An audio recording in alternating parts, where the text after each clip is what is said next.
Hello everybody and welcome to the 2023 Range Rover Sport Autobiography PHEV.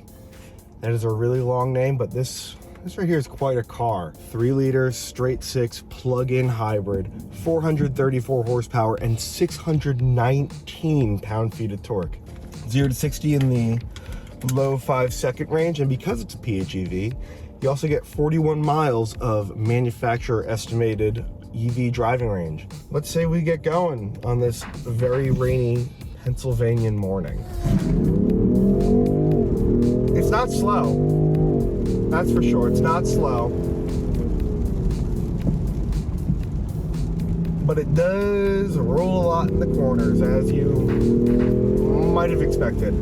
It's got air ride suspension, you know, normal Range Rover stuff that does make it, I mean, just unfathomably comfortable on the road. I mean, I know that this is the Sport, but I've put a lot of miles on the regular Range Rover as well. And this thing, I would say, is almost every bit as comfortable as that car. Almost.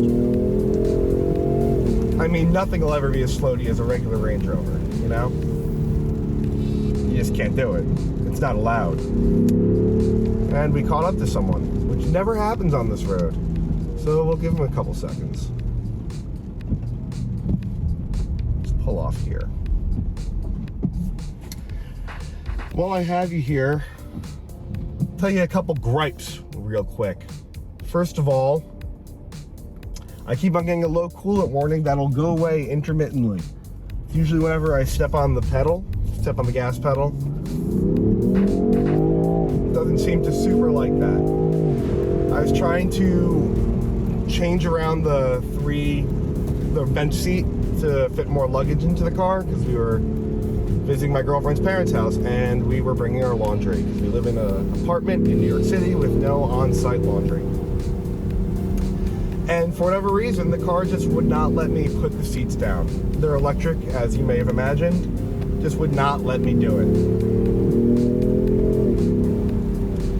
I had to turn the car off, walk away, lock it, unlock it, kind of let its brain reset, and then it was okay again, and then it just let me do it.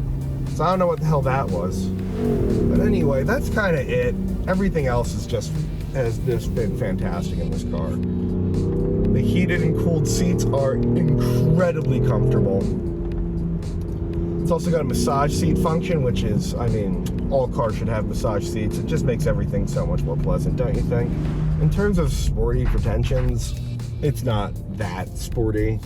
I mean, the motor, the powertrain makes good power, but it's not, this car weighs so much that 434 horsepower just isn't a ton. And on the subject of horsepower, it's a guess, because I've gotten 3 or 4 different horsepower and torque figures for this car, but I'm just gonna go with the one that I found on the company's website. I think that's probably a good move.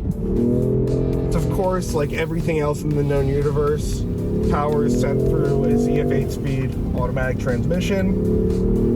It's tuned really well. When I had the regular Range Rover, I complained that the tuning was a little bit janky, that it felt a little loose and weird, which was, maybe that was just an issue of the model I had, I don't know.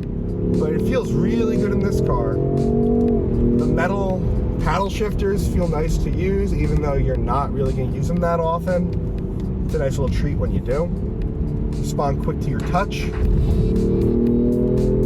Whee! Isn't this a wonderful road? I'm never going to tell you guys where it is, even though I know y'all are never going to come out here anyway.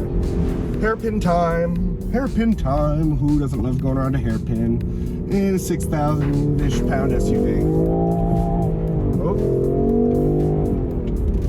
Whee! Compared to something like an Alpina XB7, it feels like a truck. The Alpina feels, I don't know what those crazy German wizards did, but they made that car feel a lot more sporty than this.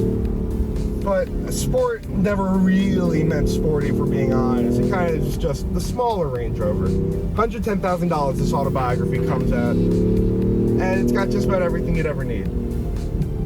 Meanwhile, a full-size Range Rover long wheelbase SE, which is kind of just the middle of the range car, was $150,000. So there is a lot of money to be saved if you go with the regular Range Rovers, if you go with the Range Rover Sport.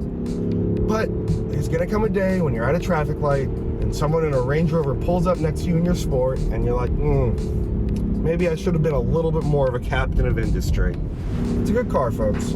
It's a good car. To me, the Range Rover is one of the best cars on sale today. And this one isn't too far behind. The only thing stopping me from giving it the full endorsement is the fact that the full-size Range Rover already exists. I would absolutely spring for the PHEV though. I would get that over, you know, the V8 or the regular straight 6 motor. I think it adds a nice little element to the car, makes it a little bit more fun, gives you a little more power for sure. And you know what? Hybrid electric cars are kind of the sweet spot right now. An EV will definitely come one day, not too far from now probably. But I don't know if we're ready for that.